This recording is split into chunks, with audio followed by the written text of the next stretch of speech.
Alright, we're getting Alpha. This is Insurgency. Insurgency is a tactical first-person shooter by New World Interactive based on Valve's Source engine. It was released in January 2014 and is the second game of the series. It's based on the popular 2007 released source mod Insurgency Modern Infantry Combat.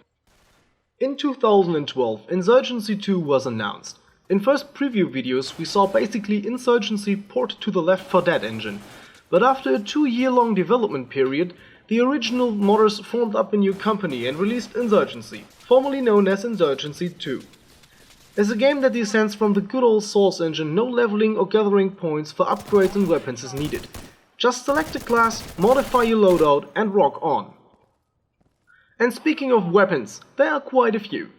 In Insurgency you can choose from over 20 weapons, featuring old classics like the M16 and the AK family, and some rather special weapons, and such you wouldn't expect in a modern military shooter.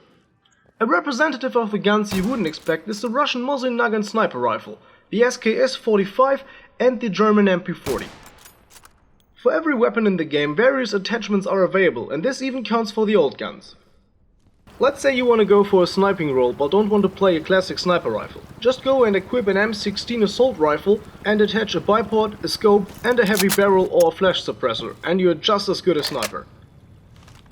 Or just go YOLO without any modern stuff. Just play a bolt action rifle against modern soldiers with modern assault rifles. It's hard, but when it works, the kills are much more satisfying. Ever wanted to play a World War II era MP40 with a scope? Then this is your game.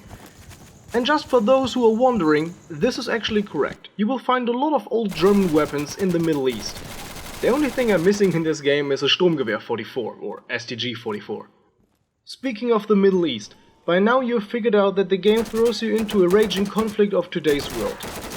Judging by the geography of the maps, it could be in Iraq and Afghanistan. A literally explosive currentness for a video game. A good move to create a bit of neutrality, letting every team speak English.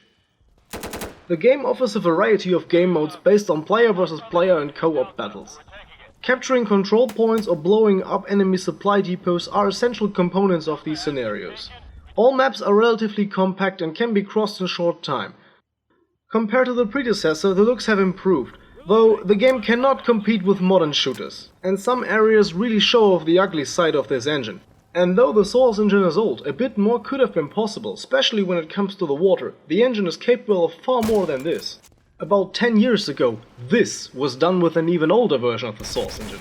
On the other hand, some effects look really good and contribute to an intense combat feeling.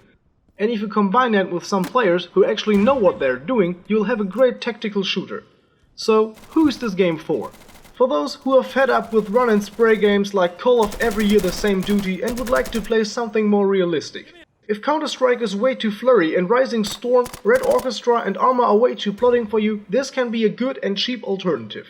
If you don't get frustrated that quickly and are willing to learn, you can have a great deal of fun. And even double the fun when you play with friends or people who know how to communicate and how tactics work. So for fans of tactical shooters, this is an absolute must-have. If you liked this video, feel free to subscribe and stick around and check out some of the other stuff we do. So, see you at the next video.